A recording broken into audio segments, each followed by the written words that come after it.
Hey guys, Frank here and welcome to another episode of How Did I Shoot This One? And today, well, you know I mostly use strobes, right? Wrong. I don't use mostly strobes.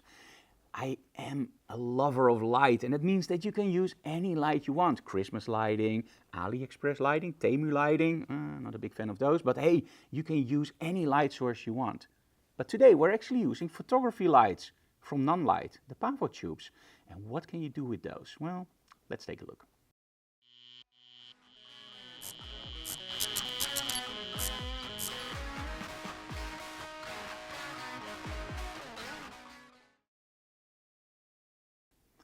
So for this setup, we are using our studio's podium, and you might wonder, like the podium, yeah, our studio actually was an old church, not a real church, a real modern church. And one of the things that we left in our studio was actually the podium.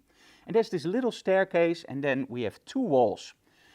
I just love that location for explaining how to shoot in small spaces, because you can literally use the walls to pose against.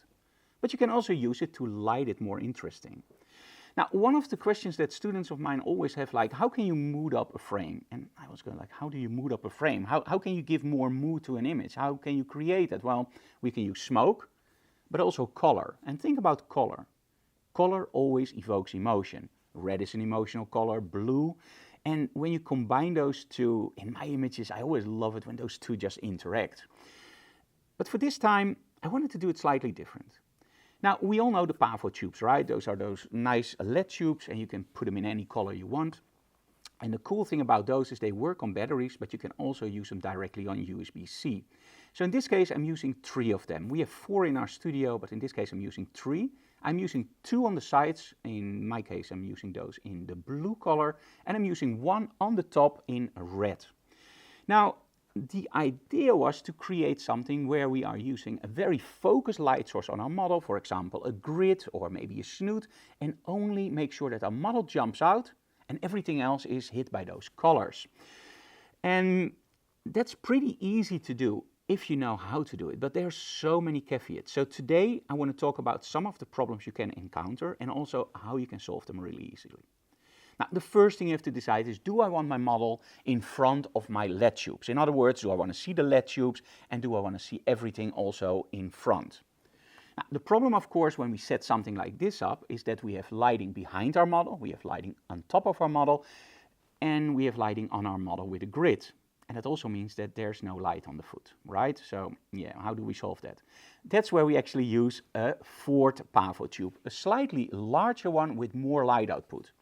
And that one I put on the floor on a lower setting, just opening up the shadows.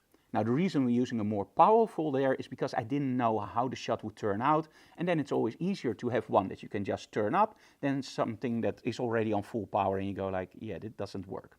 So that's why we choose a more powerful LED tube on the front, also in the color red.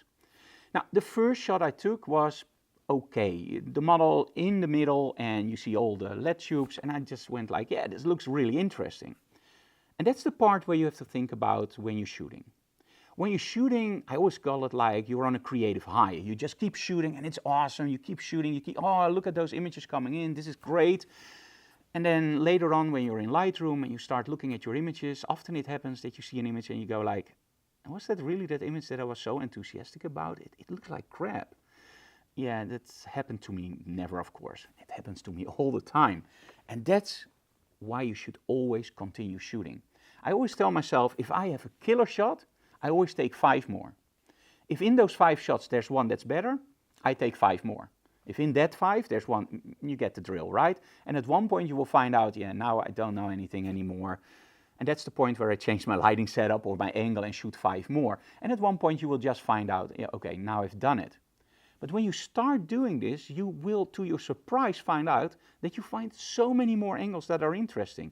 Often I end up with a lighting setup in my mind where I go like, wow, this is awesome.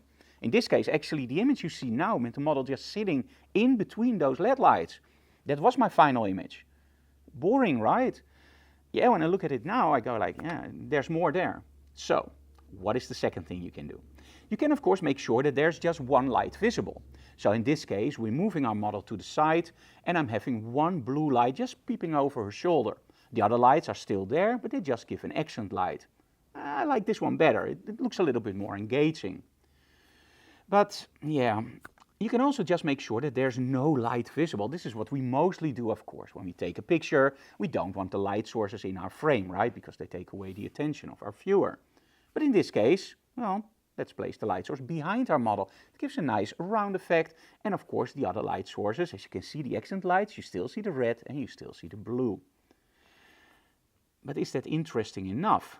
I think so. I think this one is really nice. But of course we also have smoke machines. So let's try something else. Let's place the model again in the middle of our LED tubes and now use a little bit of smoke machine and extend the LED tubes a little bit in Photoshop. And I still don't know which image I like most. I think I like them both. But the first image, without any doubt, I don't like anymore because these other are way better. So the tip is a little bit double. If you think you got the shot, try different angles and keep shooting. But if you have light sources and you have in your mind how to set it up, also try different things. If you don't want the light sources in the frame, try with the light sources in the frame. If you think your model should be in front of the light source, try to move your model away from the light source. We shoot digital, guys. It doesn't matter if you shoot 10,000 images and one is great, now you know how to get one great image. And the other 10,000 is just a learning experience. Now you know what you don't like. But maybe in those 10,000 images, you also see something where you go like, oh, I really like that one. I never expected that. So that's what we do in our workshops, moving around different angles. And often I just tease the students with a great shot. I go like, do you like that? Yeah. And then I just change slightly the angle and something is much, much better. So also try that in your photo shoots. Hey, let's go to the studio. Let's take a look at the behind the scenes video. It will be a little bit grainy and dark, but you get the idea.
Pavotubes are awesome to play with. We have a remote on our phone, so I can literally on the remote set all the colors and the brightness. And I think working with continuous lighting, a lot of people think that I'm this big strobe user and I'm against continuous lighting.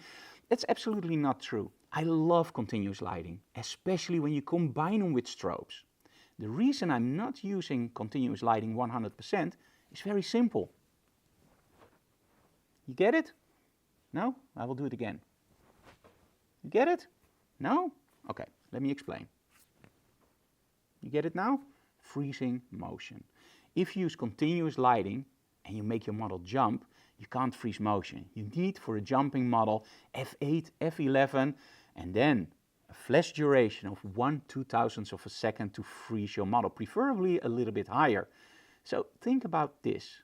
Do you have a LED light that can put out F11 on ISO 800 on 1/2000th of a second? If you have, go to NASA, because they would really like to use it as a weapon. Continuous lighting is awesome to combine it with strobes, but for freezing motion, I think strobes will have a great future.